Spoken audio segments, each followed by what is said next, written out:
Bem-vindos, meus jovens padawans, à nossa próxima aula. É a nossa quarta aula. É a aula de clientes, né? Eu sei que a gente fala, mas cliente, Sakai, meio esquisito, né? A gente falar de cliente. Cliente é muito óbvio. Eu tenho cliente, o cliente compra, o cliente coloca o produto no carrinho e compra, mas é só isso? É realmente só isso que é um cliente para um e-commerce?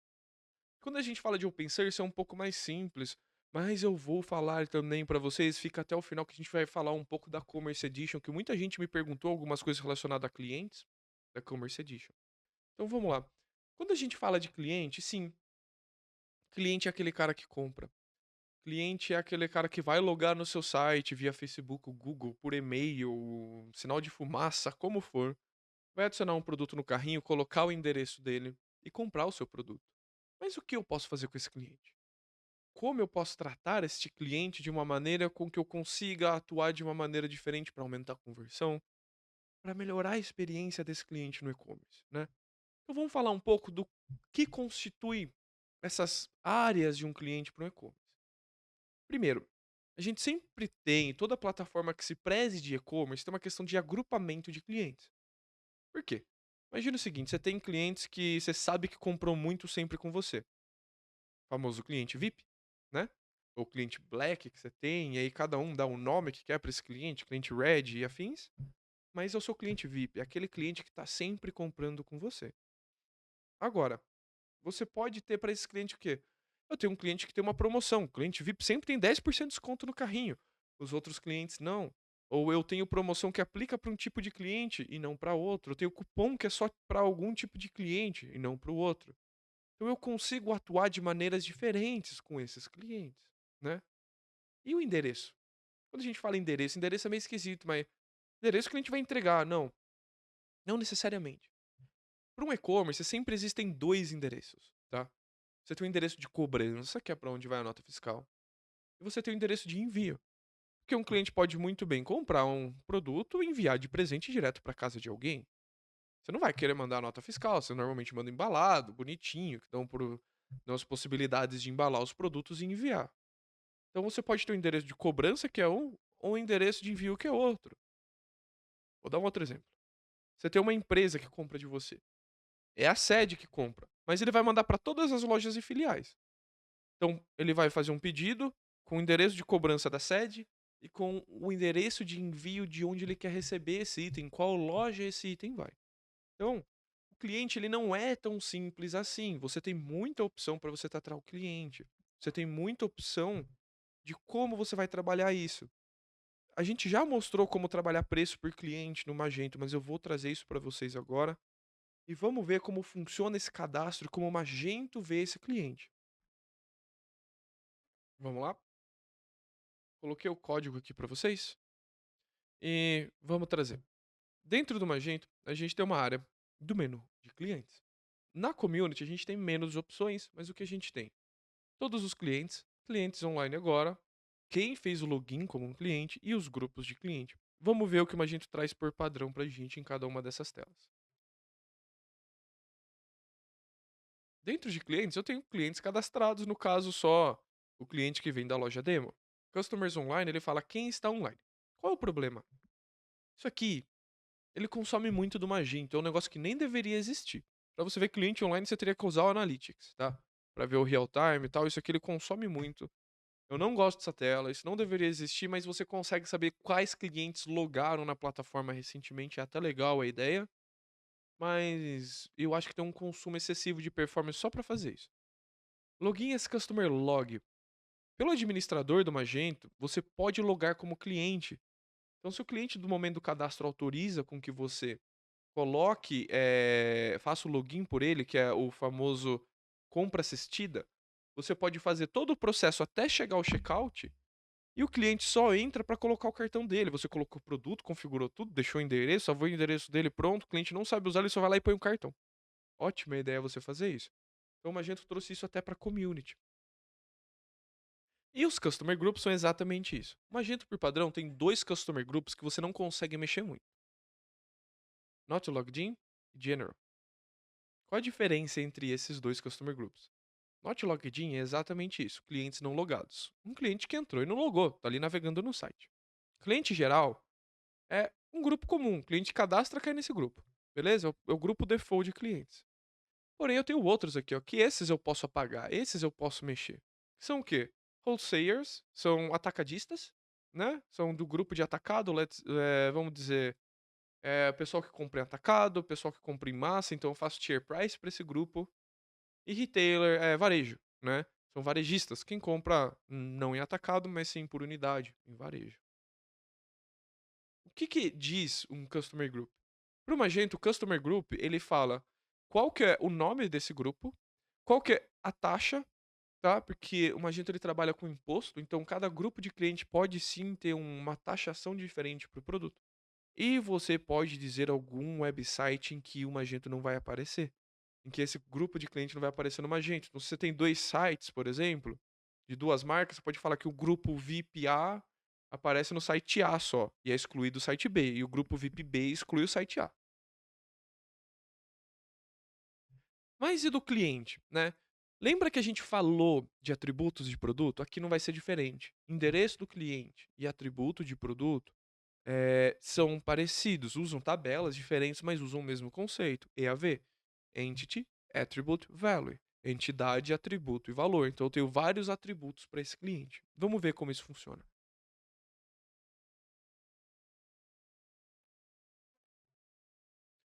Na primeira tela eu vou ter a primeira coisa, Login as Customer. Então eu posso vir aqui, ó, só que ele falou, ó, o cliente não habilitou a Low Remote Shopping Assistance, então você não pode logar como ele. Tá? A gente já dá um bypass nisso aqui, bem legalzinho. Então tá falando, última vez que ele logou, nunca. Ele tá offline. Se a conta tá travada, o e-mail, se ele fez a confirmação, tem site que pede confirmação de e-mail para evitar spam. Quando ele criou, em qual loja ele criou, porque pode ser global o usuário, em qual grupo ele tá e qual que é o endereço de cobrança padrão desse cliente. Então lembra que eu falei endereço de cobrança e endereço de frete? Um cliente pode ter um endereço de entrega e de cobrança diferentes como padrão. Então, account information, eu falo em qual site esse cliente está associado, qual que é o grupo de clientes que ele está associado. Qual que é o prefixo do nome? Então aqui a gente não usa muito no Brasil, é comum na Europa, em outros países, de senhor, senhorita, é aquele como você quer ser chamado senhor, senhora, senhorita, e hoje é uma coisa que caiu muito em desuso, então não se usa muito. Nome, primeiro nome, nome do meio, nunca vi um e-commerce por nome do meio, mas tá aqui, pra quem tem 3 nomes, como eu. Last name e o sufixo do nome. Também nunca vi alguém usar isso aqui, mas está aqui. E-mail. Se o cliente aceitou o Remote Shop Assistance, que é esse login as customer, a data de nascimento do cliente. E aqui tem um segredinho. Tax, VAT number, tá? Se tax VAT number ou VAT ID é uma coisa que vem muito forte da Europa. Estados Unidos já descontinuou isso e pouca gente usa o VAT ID nos Estados Unidos, que é onde a gente usa o CPF CNPJ do cliente, tá? A gente acaba usando esse campo por ser um campo de imposto e de taxas, né? Para identificação disso, a gente usa CPF ou CNPJ do cliente aqui. Tanto no endereço eu também tenho esse atributo. Quando eu venho em addresses, eu venho, ó, default shipping address, default billing address. No caso é o mesmo. Deixa eu só salvar para não perder aquela edição. Mas no momento eles são os mesmos, mas eu posso vir aqui, ó, editar este endereço, ele abre, eu edito. Ele fala, ó, ele é default billing, default shipping, sim ou não? Mesma coisa, prefixo, nome, último nome, sufixo, nome do meio, empresa, de qual empresa é esse endereço, os 4 linhas de endereço, país, estado, cidade, código postal, telefone, de novo, VAT number, ou seja, o CPF CNPJ desse endereço. Por quê? Às vezes tem cliente que abre, entra, compra na conta dele, mas na verdade ele tá comprando para outra pessoa e ele não quer a nota fiscal no nome dele. Então o billing address ele pode criar a nota fiscal em nome de outra pessoa na hora do pedido.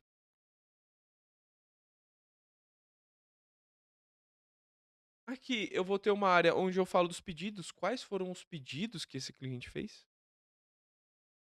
Shopping cart, se esse cliente tem alguma coisa no carrinho, mostra aqui para você, principalmente se você ativou a persistência de carrinho, isso aqui é bem útil. Newsletters, em quais newsletters o cliente se inscreveu, tá? Aqui tem uma coisa que o Magento ele tem a parte de newsletter aqui. e-mail templates, newsletter templates, queues e afins. Eu uso muito a parte subscriber, que é trazer, deixar o cliente assinar, colocar ali, receber os e-mails e integrar para um outro canto. Mas o Magento não é uma plataforma de marketing. Não é uma plataforma de e-mail marketing. Então, não vai ter a qualidade de uma plataforma de e-mail marketing. E qual que é o problema? Se você por algum motivo fizer algo errado e cair em spam, seus e-mails transacionais vão começar a travar, porque saem do mesmo serviço de e-mail. Então é extremamente aconselhado que você use um outro serviço de marketing. Use o Magento para agregar os clientes, capturar os clientes, ter esse lead para o newsletter, ter esses leads de comunicação, mas não use o Magento como ferramenta de comunicação com o seu cliente. Já vi isso dar ruim. Billing Agreements. Isso aqui vem, se eu não me engano, do módulo do PayPal, essa aba, tá? Que é Billing Agreements é quando você tem termos de aceite para uma cobrança. É comum lá fora, aqui não tem muito isso, mas é do PayPal, se eu não me engano, ou do Braintree, que é do PayPal também. Product Reviews. Quais reviews esse cliente fez desse produto? De produtos no site. E o wishlist, o que que esse cliente tem na wishlist. Então isso te dá uma visão do cliente, como que ele é. Qual que é o negócio? Cada campo desse é literalmente um atributo desse cliente. Mas aqui eu vou trazer uma notícia ruim para vocês.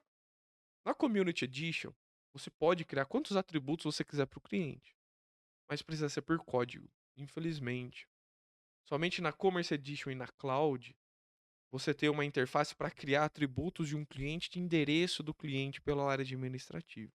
Pelo Community Edition, você vai ter que fazer na mão, via código com o módulo seu. Então, aqui, outras opções eu tenho do início? Eu tenho o Login as Customer, que agora eu vou logar, ele fala, ó, você está logado como cliente, ó, eu abro, eu tô na conta dele, eu não sei a senha, mas o que eu vier aqui, ó, e adicionar ao carrinho, vamos lá, ó, eu vou adicionar alguns produtos ao carrinho aqui.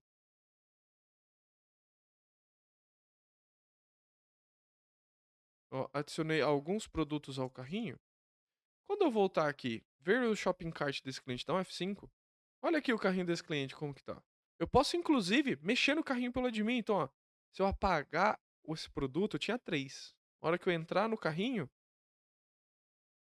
eu vou ter só 2. Ó, tenho só os 2. Ele literalmente modificou.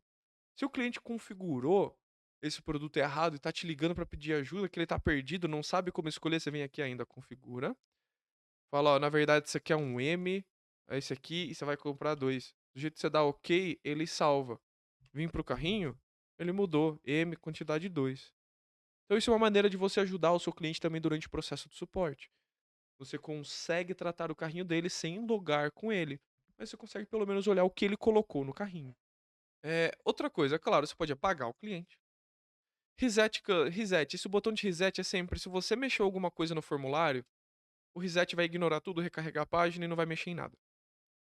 Create order, ele vai abrir uma área para a gente criar o pedido para esse cliente, então ele já abre o pedido, ele fala, ele é cliente, ainda tem isso aqui no carrinho dele, você quer adicionar? Ó, beleza, eu vou adicionar isso aqui. Ó.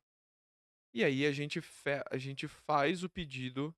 A gente faz o pedido pela área administrativa, seleciona o endereço para o cliente, modifica o que a gente precisa, escolhe o meio de frete, meio de pagamento, no caso só tá check money order, mas se tiver outros ele dá a opção aqui, e aqui é um detalhe importante, que eu vou dar uma dica para vocês que vai partir um pouco de regra de atendimento ao cliente. Quando um cliente te liga e pede para você fazer a transação para ele, ele quer te passar o número de cartão pelo telefone, é extremamente perigoso, tá? Por quê? Dado que pode vazar, e você está recebendo o dado de cartão do seu cliente.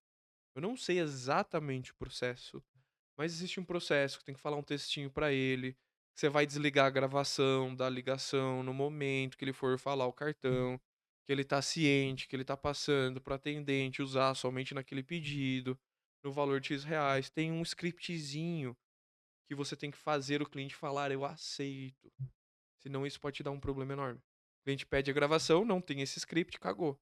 Agora você faz a gravação, tem um script, você corta a gravação do áudio, o cliente fala o cartão, você volta a gravação e finaliza a compra pro cliente. tem os detalhes. Eu não sei exatamente como é, eu vou pesquisar isso para vocês, mas muito cuidado em pedir o dado do cartão do seu cliente. Ah, vou fechar um boleto, beleza.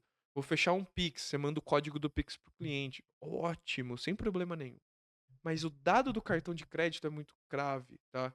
Isso tem toda a parte de regra de PCI e de Access Compliance que pode ser quebrada somente por isso, não é nem tecnologia, é processo pode quebrar o PCI de Access. Segundo Yellow Dream, na Adobe Commerce Edition, mesmo sendo possível criar por back-office, o ideal é criar o atributo por código, né? Para manter todos os ambientes no mesmo patamar, assim como novas instalações. Depende, tá? Isso depende do time que você tem, depende de como você está organizando o projeto. Então, assim, tem projeto que não é errado de você pegar, você vai fazer a config do projeto inteiro, fala, essa é a config de atributo de produto, essa é a config de atributo de cliente, de endereço. E você distribui aquilo para os desenvolvedores, aquele banco de dados, tá? Ou seja, você não tem o problema de cada um fazer um atributo com nome diferente, você não precisa fazer isso por código na Commerce Edition. Só que você tem que seguir este processo. Agora, não quero seguir processo, não quero mandar banco para o dev, eu quero que ele faça um banco padrão, use o sample data, mas as nossas customizações de atributo. Aí sim, você cria um módulo para fazer a instalação dos atributos. Vamos lá, continuando aqui, eu vou voltar para a área do cliente lá. Eu tenho reset password. O que que isso faz? Ele manda um e-mail para o cliente. Então, se eu abrir aqui agora, ó, acho que é 8025. É isso mesmo. Ih, eu não configurei no meu Envy. Ih, esqueci de configurar no meu Envy. Esqueci de configurar na máquina o meu ROG. Foi mal, pessoal. Depois eu configuro lá pra vocês. Mas ele manda o e-mail de reset password pro cliente, tá? Desde um tempo atrás, o Magento deixava você digitar a senha e resetar a senha pro cliente. Desde a 2.1, se eu não me engano, isso não é mais possível. Ele manda o reset. Force sign-in significa o quê? O cliente, quando ele faz um login no front-end, ele pode ter tokens de acesso. Normalmente isso é usado para fazer um aplicativo, alguma coisa PWA, ou até se o cliente quer usar as próprias APIs do Magento para pegar status de pedido. Isso é muito comum para B2B, né? Tô ajudando num projeto dos Estados Unidos, que eles literalmente vendem para a NASA. E a NASA pede isso, ele pede uma API que eles possam consultar os pedidos que os funcionários deles fizeram. Então, de acordo, eles dão os logins lá, os tokens dos usuários, e eles consultam por lá. E salvar e continuar a editar e salvar como tudo que existe dentro do Magento, tá? Então vamos lá, a gente falou aqui do cliente, a gente falou do endereço do cliente, agora eu quero dar alguns exemplos onde a gente aplica o uso de cliente e grupo de cliente, tá? Falei por cima de quando a gente tem cliente VIP e quanto a gente tem outros, mas agora vamos tentar fazer uma adaptação de B2B para dentro do Community Edition sem código. Imagina o seguinte, que você tem clientes B2B e B2C, simples. Cliente B2B, quando ele loga, você quer que ele veja um preço diferente, né? Mas você quer que ele também tenha tier price. Ou seja, ó, cliente, você tem lá, em vez de você pagar 50, você paga 48. Mas se você comprar 10, você paga 45. Se você comprar 20, você paga 40, né? E assim por diante, você vai ser desconto progressivo. O grupo de cliente vai te facilitar a fazer isso, porque no momento que o cliente loga, como que funciona a cache do Magento? É por URL, Customer Group e Store View. Ou seja, a Varnish Cache, né, ou Fastly, que é esse proxy reverso, que é o canhão que faz o Magento responder em menos de um segundo, ele usa isso como parâmetro. Então o que, que ele fala? Ó, eu tenho o cliente guest entrando na homepage da loja A. Eu tenho essa cache? Não. Ele bate no servidor, devolve para o cliente e guarda em memória. Próximo cliente guest. Cheguei na homepage. Sou um cliente guest da Store A. Você tem a cache? Tenho. Ele vomita da memória, ele não bate no servidor, não bate no banco de dados esse request. Não tô brincando. A gente consegue tempo de request de 50 a 250 milissegundos fazendo isso corretamente. Ou seja, eu tenho um grupo de cliente. Nesse momento, eu posso literalmente mostrar um preço diferente no catálogo para esse grupo de clientes, certo? Então, eu já consigo fazer um básico do B2B aqui, que é, quando o cliente logar com uma conta de B2B, ele tem um preço diferente, um tier price diferente. Se ele não é B2B, tá como guest ou como general, ele tem outra cache. Então é assim que funciona. Por isso que é importante que eu falo, respeita a cache de uma agente. Se a gente usar ela direitinho, a gente consegue entender até como fazer um básico de um B2B para uma Community Edition, para uma versão open source. Outro modelo é você não trabalhar o B2B, mas vamos falar, por exemplo, que você trabalha private sales, né? Vendas privadas. Você quer que só um tipo de cliente possa acessar o site. Aí você vai ter que fazer algumas modificações. Mas você pode falar, por exemplo, que tem uma categoria que só aparece para um grupo de clientes. E você modifica isso pelo código mesmo. Você modifica a collection da category. Fala, eu só vou mostrar a ID A ou a ID B da categoria se ele for do grupo X.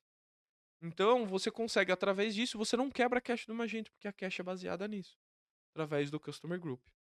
Então, isso facilita com que a gente modifique o catálogo. Inclusive, você pode modificar o site se você for criativo o suficiente.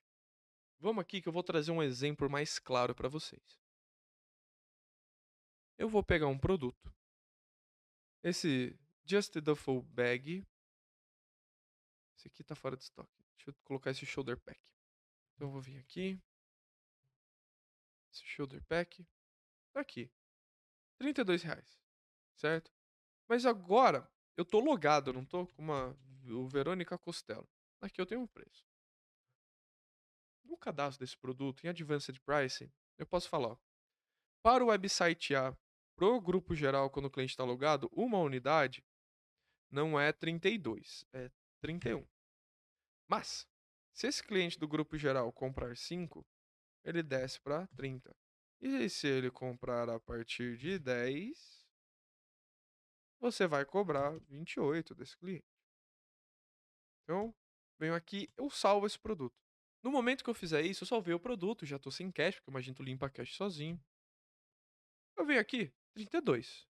Mas, eu venho aqui, 31. Ele ainda fala, ó, você tá com desconto ainda, cara, porque o preço normal desse produto é 32. Você tá com desconto aqui de 31? Você também tem aqui a opção de comprar 5 e pagar 30 cada e ganhar ainda 3% de desconto. E se você comprar 10, você paga 28 cada e tem 10% de desconto. Então, se eu vier aqui, ó, eu vou adicionar um, ele vai adicionar um produto com valor de 31, valor total 31. Se eu adicionar mais 4 para adicionar os 5, ele adiciona o item com valor de 30, vezes 5, 150. Se eu adicionar mais 5 para chegar a 10, ele desceu para 28 e 280 as 10 unidades. Então, aqui a gente consegue já trabalhar alguma coisinha desse B2B, de trazer esse cliente que compra em massa para você e você quer dar um preço diferenciado. Obviamente. É como na Commerce Edition. Você tem shared catalogs, que você pode mostrar a categoria, você muda a página de acordo com o cliente que entra, via segment, via group, tudo. Não, tá? Desculpa, não é a mesma qualidade, não é a mesma performance, não é o mesmo produto. Mas essa é uma maneira de você fazer o simples bem feito. De você tratar um preço diferente, de você tratar um tier pricing diferente para esse cliente. No caso, usei o grupo geral para a gente não ficar criando cliente daqui para um lado e para o outro. Mas é isso. Vamos dar um outro exemplo de como a gente consegue usar grupos de cliente. Agora, eu vou criar uma promoção, tá? Eu vou criar uma promoção que vai ser rule name, vai ser 10% off para clientes B2B. Bem, o website eu falo que é só para cliente geral. E aí aqui eu coloco que a ação eu vou dar 10%, tá? Sempre isso. Então eu venho aqui, eu salvo. E se não coloquei a data, ele vai colocar a data para variar. Uma data aqui que não vai funcionar pra gente. Coloco a data de ontem. Então, quando eu vier pro meu carrinho, em teoria, ele vai me mostrar um desconto aqui, ó, de 10%. Mas vamos lá, vamos fazer uma outra coisa. Vamos pegar esse cliente. Vamos adicionar as 10 unidades e vamos ver o que acontece com o carrinho desse cliente. Ele não ganha esse desconto, porque ele é de um grupo diferente. Então, o cliente guest, ele não vê esse desconto. E se fosse um cupom, ele teria o mesmo problema. Então vamos transformar isso num cupom? A gente vem aqui, specific coupon, cupom, teste. Eu venho aqui, não tem a promoção, vou tentar aplicar o cupom. O cupom teste não é válido, mas eu criei o cupom teste. O cliente logado, o cupom teste foi aplicado. Ganhamos 10% de desconto. Isso mostra pra gente que a gente também consegue trabalhar promoções a nível do grupo de cliente. Então, conforme você trabalha essas suas categorizações de cliente, você pode falar, ó, eu tenho um grupo VIP de clientes que eu tenho uma comunicação diferenciada, eu tenho um sistema de e-mail diferenciado que sai só para esses clientes, ou é um cliente tão VIP que chega a ter um grupo de WhatsApp, eu não sei, alguma coisa. Só esses clientes vão ter essa promoção, só esses clientes vão ter esse preço diferenciado, só esses clientes vão ter essas regras comerciais para eles. Mas não para por aí. Eu ainda posso dar um preço diferente no catálogo geral para ele. Vou te mostrar aqui como faz isso. Então vamos lá. Eu vou vir aqui em marketing, agora eu vou criar uma catálogo price rule. Onde eu vou falar assim, ó, gerente ficou louco, 10% para VIP. Tá ativo pro main website, para geral, desde ontem, para eu já não ter que mexer nessa data. E eu vou aplicar 10% de desconto. Ah, foi. Como categoria, regra de catálogo, esse eu vou reindexar.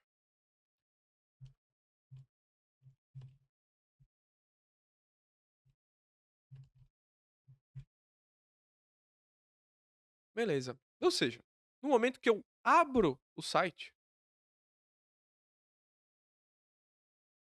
aqui é tudo produto configurável, então vai dar ruim, mas ó, deixa eu ver aqui, vamos lá.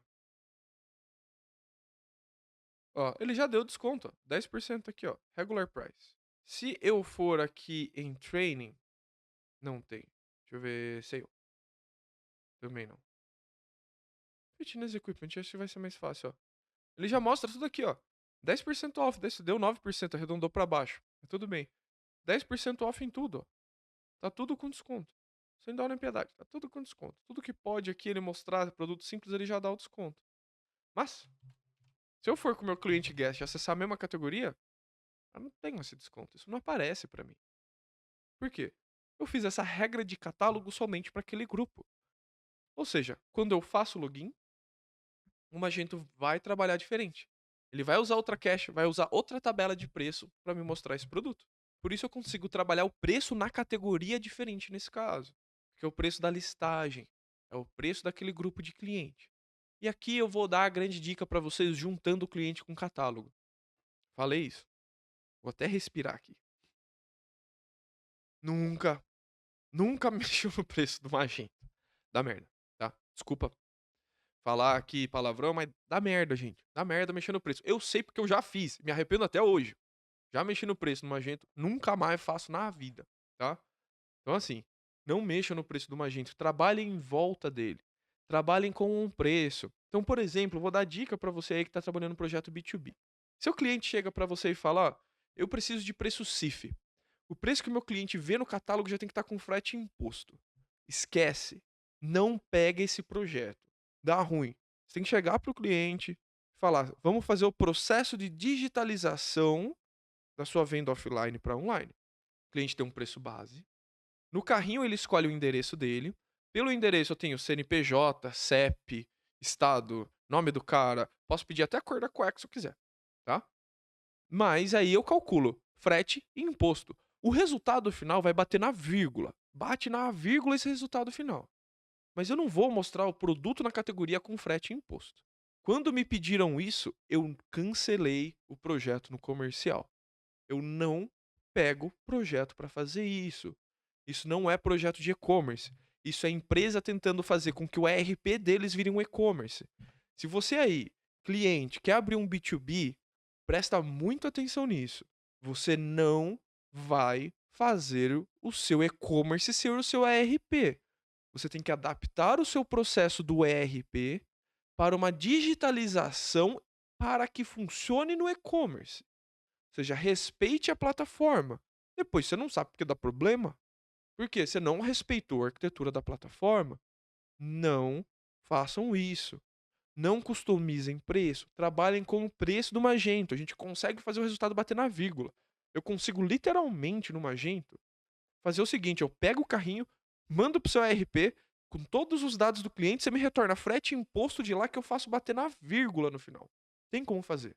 O agente é preparado para isso. Mas ele não é preparado para eu ter um preço por cliente. A cache não é feita para isso. A cache é por grupo de cliente. Então você pode até falar, beleza, mas então eu posso ter preço diferente para uns 200 clientes? Pode. O único problema é que quanto mais cliente você põe, mais grupo de clientes você põe, mais demora a sua indexação de preço. Por consequência, você vai precisar de uma infraestrutura maior para suportar isso. O Magento não tem uma limitação. Eu só não aconselho você trabalhar com mais de 300 grupos de clientes, senão você vai precisar de uma infra muito pesada para poder trabalhar isso, tá? Então eu aconselho, trabalha ali na casa do cinquentinha, grupo de cliente é bastante coisa, tá? Você pode fazer mais do que um catálogo por estado aí já, nessa brincadeira. Então pensa nisso. Vamos lá, continuando aqui. Então, a gente falou da categoria, a gente falou de tudo isso aqui, mas não tem mais muito que a gente pode falar de clientes e trazer para vocês desses grupos e de como trabalhar isso para uma community edition. Eu estava até procurando aqui nas minhas notas o que eu podia falar, mas eu não tenho mais o que falar de uma community. Então o que que eu queria trazer para vocês aqui? Eu queria começar a trazer para vocês algumas explicações da Commerce Edition. Eu sei que esse curso é da community, mas é muito importante entender o que a Commerce traz para você, porque se você é um cliente maior que está olhando aí, ou você está procurando fazer um projeto maior, talvez valha a pena você ter isso, tá? São o quê? Os Shared Catalogs, catálogos compartilhados. É uma extensão de como o Magento trabalha Customer Group. Mais ou menos assim. No Magento, B2B, quando você tem a Commerce Edition, você instala o módulo do B2B, você ganha principalmente duas coisas. Um, company, ou seja, você tem a entidade de empresas e você associa usuários, clientes àquelas empresas. E você tem shared catalogs. A ideia é o quê? Que um shared catalog, ele é um customer group. Porque no shared catalog você define preço por cliente, por esse catálogo, né? Então vamos falar, eu tenho catálogo de cliente B2B, eu tenho catálogo de cliente B2C. Da mesma maneira que a gente fez Customer Group Guest e ali o logado seria o meu B2B, né? No caso, eu poderia ter um logado B2C e um logado B2B. É a mesma coisa. Quando o cliente loga, ele vai ver esse shared catalog.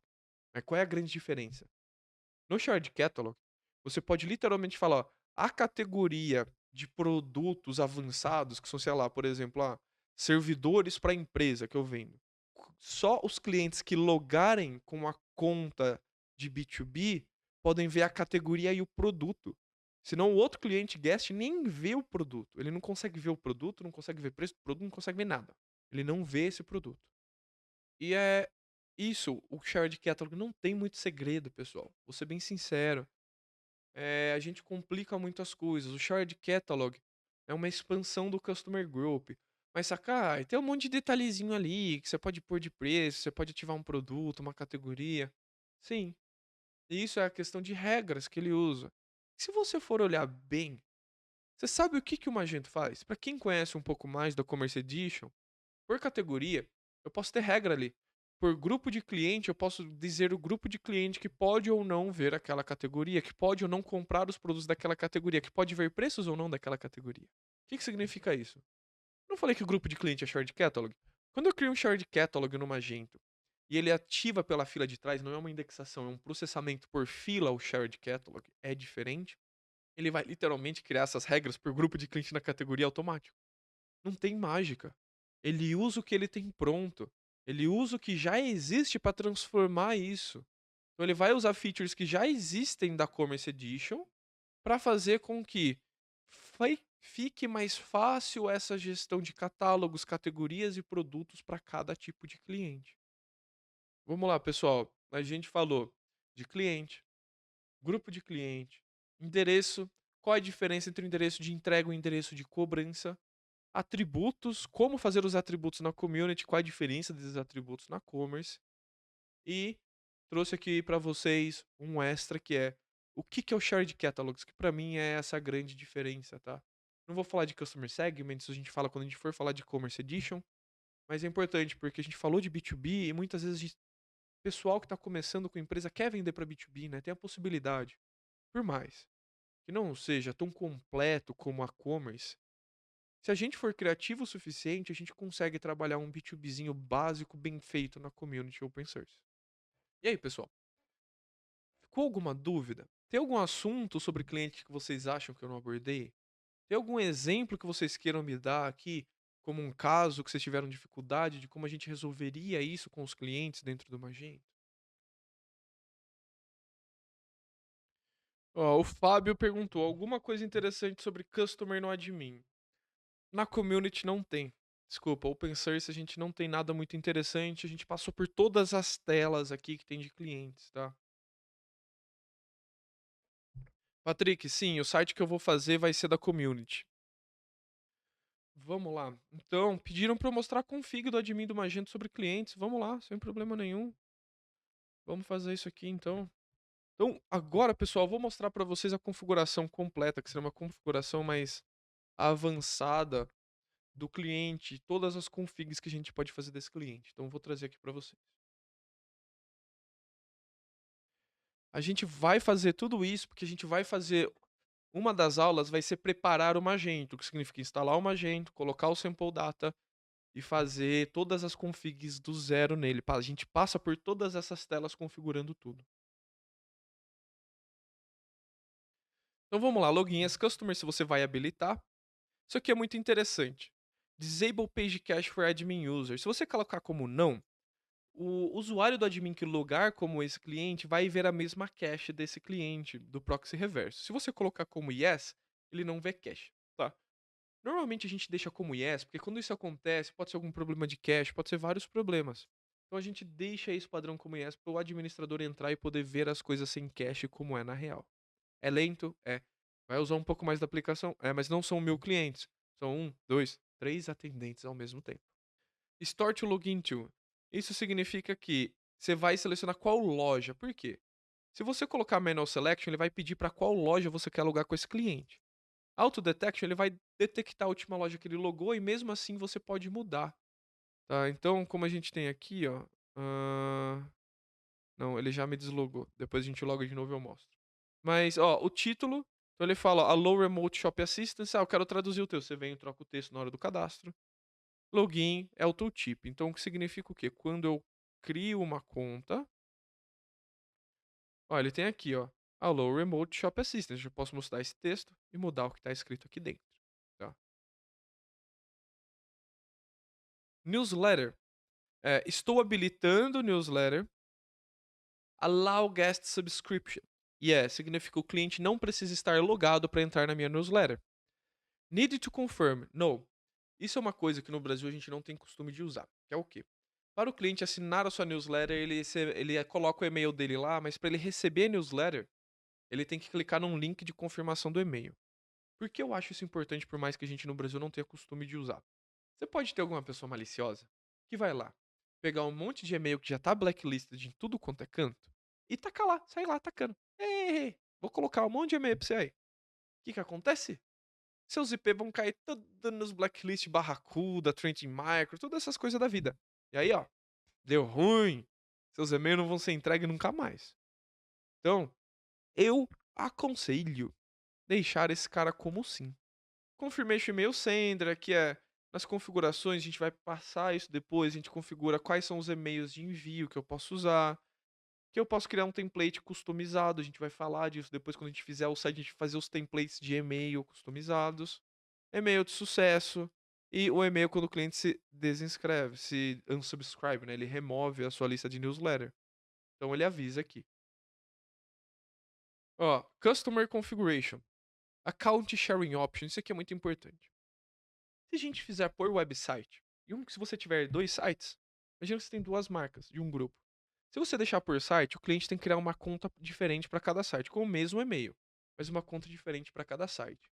Agora, se eu deixo global, uma conta do cliente, ele faz login para os 2 sites. E o que que é legal? Tem muito site que é multimarca, eu não lembro, tinha um pessoal que fazia isso um tempo atrás, que tinha um monte de loja de moda, e ficava um top bar em cima, assim, que falava os logos das marcas. Ele logado em um site, conforme ele trocava, ele não perdia o login, ele já estava logado entre as marcas, não precisava cadastrar, já estava com o endereço, já estava com tudo pronto. Essa é a ideia, tá? Então, Se você tem muitas marcas, muitas coisas ali que você quer transferir, ótimo, você pode deixar isso. Um exemplo, o projeto da Dufry que a gente fez, e eram mais de 270 sites. O nível do cliente era global. Por quê? Se o cliente loga no site de Madrid e ele tá indo para São Paulo, a hora que ele chega em São Paulo, eu quero que ele com a mesma conta só faça o login na loja, no site de São Paulo e faça a compra. É a mesma coisa. Então, tem uso, não tem uso, depende de cada projeto, depende de cada caso. Você pode ter site que fala: "Cara, é totalmente diferente, um nível de cliente meu é arquiteto e o outro é o cliente final, é totalmente diferente, eu não quero o mesmo login". Não tem problema, você separa o login para o website.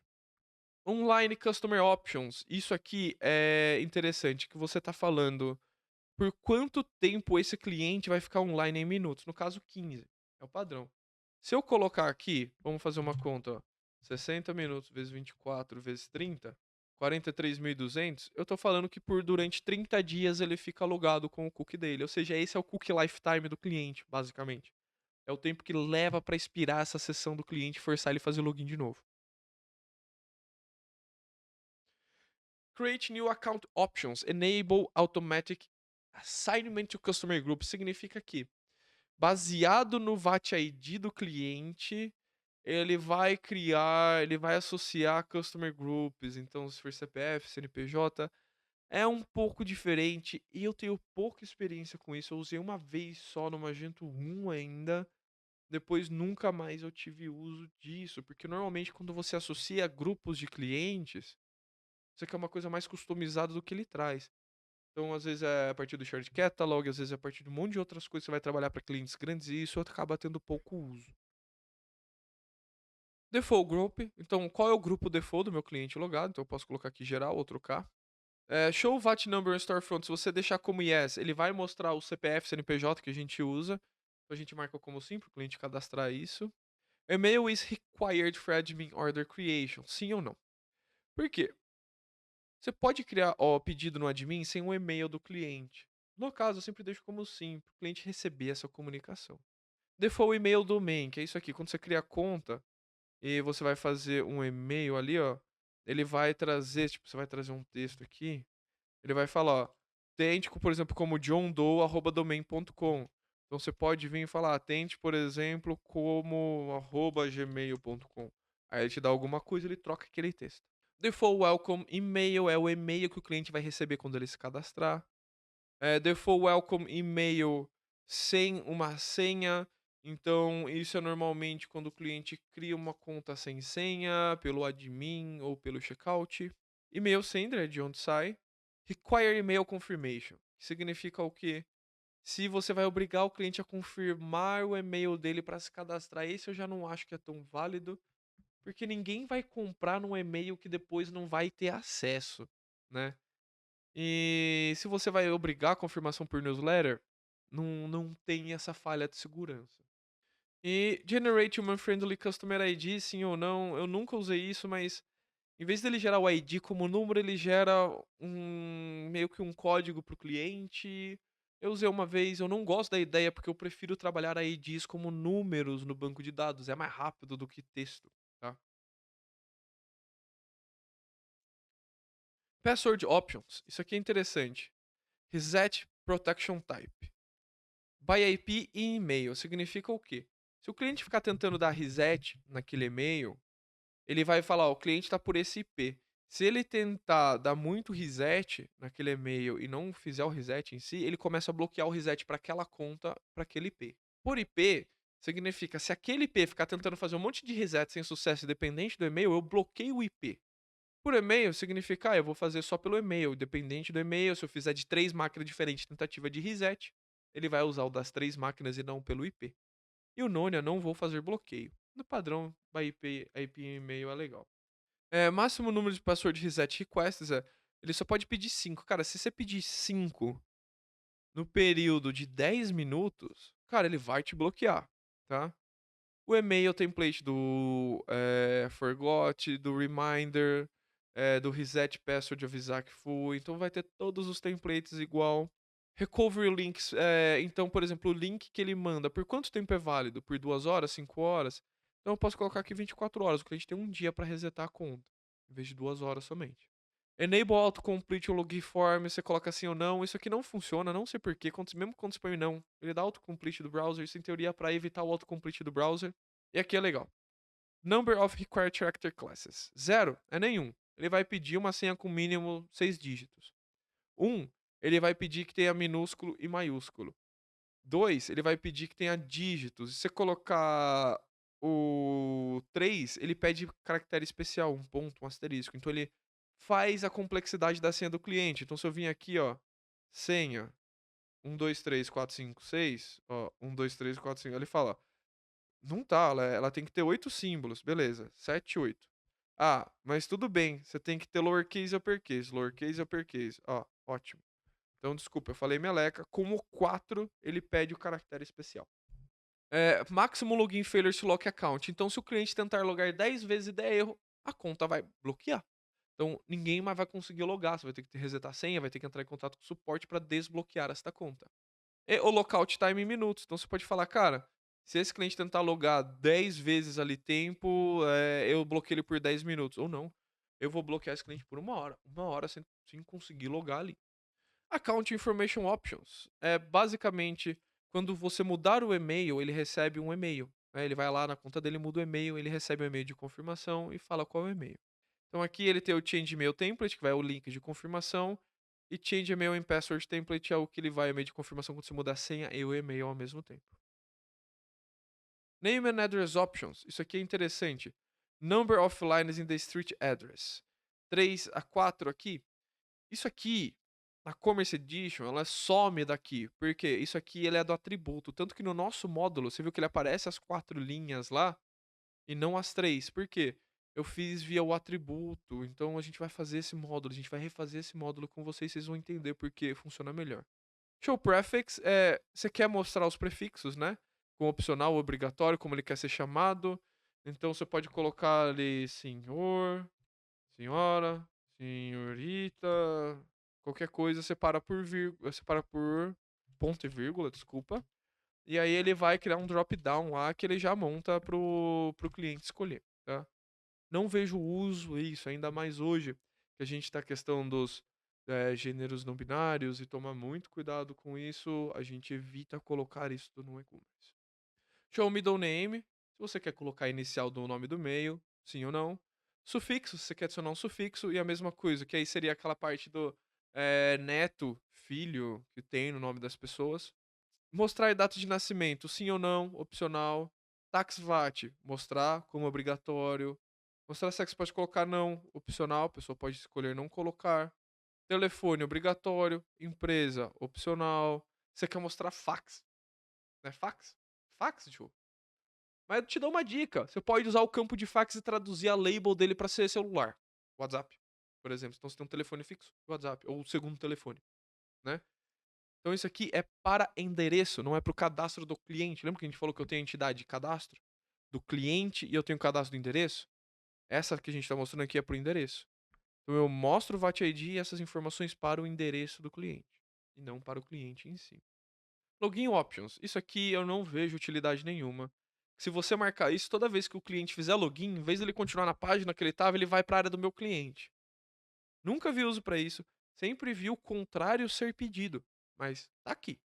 Address templates aqui são templatezinhos, a gente não mexe, é como ele mostra em e-mail, é como ele vai mostrar isso aqui, os HTMLs, ele mostra no checkout, vai para PDF. Então eu nunca mexi nisso aqui, nunca vi utilidade em mexer nisso, mas aqui que você mexe nos templates de como o endereço aparece nos lugares, tá? Então você não quer que mostre VAT, você quer mudar o texto, você muda o texto por aqui. E CAPTCHA, aí se você vai habilitar o CAPTCHA, então você habilita o CAPTCHA aqui para o cliente na hora do cadastro, recupera a senha e aparece aqueles textinhos que ele vai ter que fazer o CAPTCHA. Então é aqui que você coloca, tá?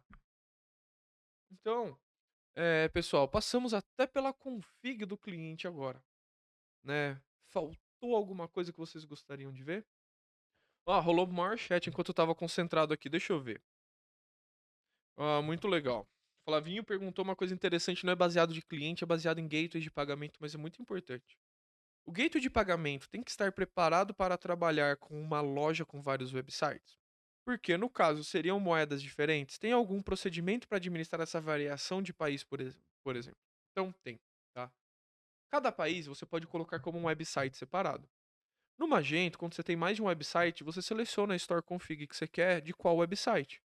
Então você pode literalmente desativar um gateway de pagamento para um país e ativar outro. Isso é mais comum.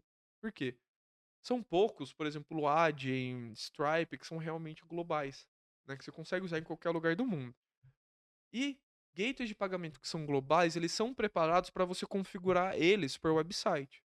Então, às vezes, você configura a conta diferente do gateway.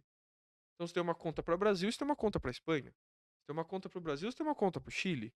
Então, em cada website, mesmo sendo o mesmo gateway, você acaba tendo as configurações diferentes. Então, ele vai aceitar a moeda daquele website que está configurado e vai aceitar as configurações do gateway configurado para aquele website. Trabalhando dentro dos padrões do Magento, entre as configurações por escopo do website, é possível fazer sem customização. Ó, o Patrick aqui trazendo presente. Magento 245 deveria ter tirado fax. Posso fazer um PR modificando esse campo? Eles usam. Cara, eu não sei porque isso existe. Eu talvez faria uma PR trocando por cellphone em vez de telefone, sabe? Pra deixar os dois, porque fax. Fax existe ainda? Alguém conhece? Alguém. Última vez que eu. Nossa, eu não lembro a última vez que eu usei fax. Faz muito tempo. Ó, o Rafael pedindo aqui se tem outra configuração do cliente para fazer o reCAPTCHA. Então, tem, tá? Você tem uma outra configuração que aí não é CAPTCHA, é reCAPTCHA. Eu vou mostrar isso aqui para vocês. De novo, a gente vai passar isso tudo lá, tá? Então, eu tenho reCAPTCHA no Storefront. Significa o quê? Quando você ativa, tá vendo? Eu tô habilitando o reCAPTCHA pro login. Você põe aqui, você escolhe qual você quer configurar, tá? Pega as chaves, cria lá e afins, mas ó, você fala, você quer habilitar para o login, forgot password, criar uma nova conta, editar a conta, formulário de contato, review de produto, newsletter. Então ele vai adicionar aquele reCAPTCHA, que é o quê? É aquele famoso botãozinho de selecionar as imagens, que ele coloca lá. Você não é um robô, clica aqui. Você clica, em vez de ser aquela letra horrível que às vezes você não consegue ler e tem que recarregar umas 3 vezes para entender o que está escrito, você vai nas imagenzinhas. A gente vai fazer esse setup no site, tá? Não se preocupem. A gente faz ele tanto pelo admin, tanto quanto pelo storefront, tá? É muito importante, porque isso realmente evita muito bot. Para a aula de hoje, eu não tenho mais informação para trazer de cliente. Eu queria mostrar o famoso Under the Hood, que está embaixo do capô dessa máquina aqui, mostrando dos clientes. Quando a gente fizer o da Commerce Edition, vocês vão ver que tem muito mais coisa. Tem Customer Segment, tem B2B, tem um monte de detalhezinho ali que a gente não tem aqui. A gente vai passar sobre isso também, tá? Mais na frente, no outro curso que a gente for fazer. Mas sobre clientes, é isso que eu quero trazer para vocês, tá? Recapitulando, falamos de clientes, grupos de clientes, endereços, qual a diferença entre o endereço de cobrança e o endereço de envio, o que que é esse grupo de cliente, como a gente aplica e como a gente pode até usar ele para fazer um B2B basicão na open source. Por hoje, eu acredito que eu não tenho mais informações para vocês. Eu tô abrindo aqui toda a todo mundo convidado aqui para entrar no auditório aqui do Discord para trocar uma ideia com a gente, porque acabou. Tá? As aulas estão ficando um pouco mais curtas assim, porque o nível de informação que eu tenho que passar para vocês é menor. Ó, e só para avisar, tá? Tem um pessoal se candidatando aqui. O Ian, se tudo der certo, amanhã a gente faz a entrevista dele para ele entrar em algum dos cargos do nosso servidor aqui, então fiquem de olho. A gente vai ter aqui, de novo, a gente tem os Younglings, os Padawans, os Jedi Knights e daí pra frente. Então você pode se candidatar, você fala qual tipo de entrevista você quer ter. Então, deixando claro aqui, você pode pedir uma entrevista de sênior, uma entrevista de pleno, de júnior, ou de alguém que está simplesmente começando para entender se você entra em algum disso. É uma brincadeira que a gente faz aqui, mas o que eu quero trazer para vocês é, fazendo essa entrevista com vocês, eu vou entender melhor qual é a necessidade de vocês, onde vocês precisam estudar mais para chegar no próximo passo. Então vocês vão ver, a minha entrevista é bem diferente, ela é bem esquisita, não tem código, não tem nada padrão do que você vê no mercado. Tiveram algumas pessoas que já fizeram comigo e acharam bem diferente. Então, quem quiser, me chama no Discord ali, que a gente marca e a gente faz, e aí você entra num cargo aqui. tá. E aí, se vocês quiserem bater um papinho aqui comigo agora, trocar alguma ideia, alguma coisa que vocês querem trazer, alguma dificuldade que vocês têm passado. Tô aqui, pô. É, Fabrício, nosso caiçara preferido. E aí, como que estão as aventuras em React? Tão boas, cara. Tá, Tão melhores do que eu esperava. legal. Tipo,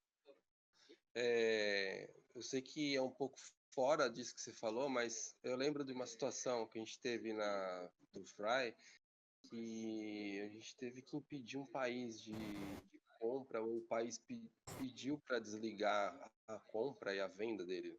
Como é que a gente Sim, faria para isso, impedir um isso, país de isso aí é comprar? bem simples, tá? Na época, eu acho que tem como. A gente desabilitou o fluxo de checkout. Eu não lembro qual config a gente fez na época, mas a gente fez em cima do website. Por quê? Aconteceu no começo da pandemia. Lá em 2019, no comecinho de 2019 foi quando isso aconteceu, finalzinho de dezembro ali, quando eles pediram pra gente fechar o site de Hong Kong, tá?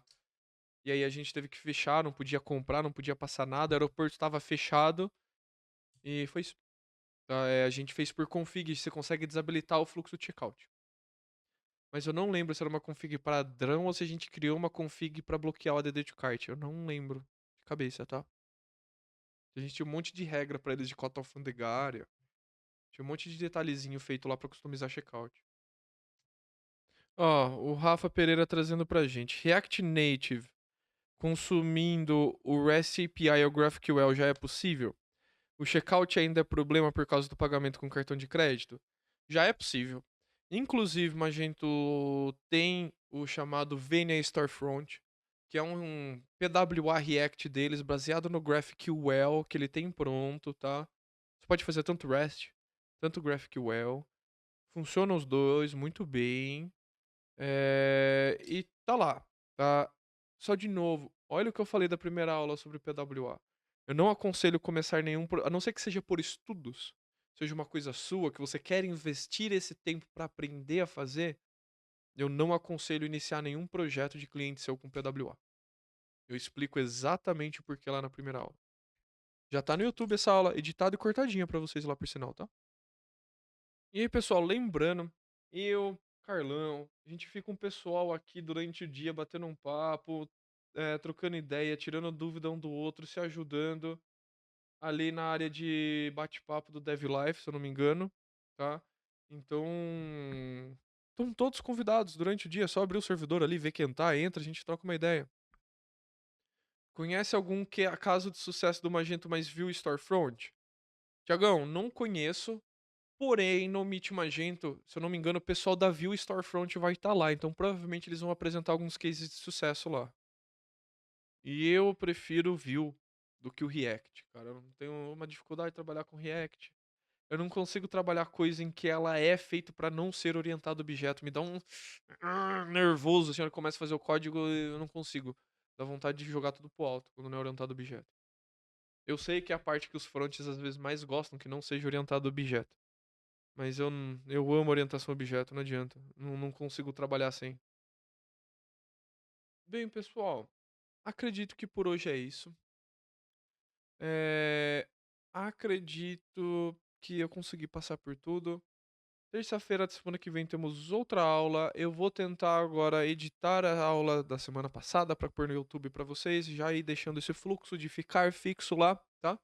A gente sabe, Twitch vai tirando com o tempo as minhas aulas, as mais de 70 e poucas aulas que eu dei em 2020 ou 2022 sumiram da Twitch. Não sumiram, eu tenho elas, mas não estão com a mesma qualidade que a gente tá fazendo, então por isso que eu não publiquei, tá?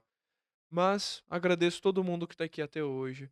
Mais uma vez, Adriele, todas as mulheres que assistirem a gente aqui, feliz Dia das Mulheres para vocês adiantado, que é amanhã.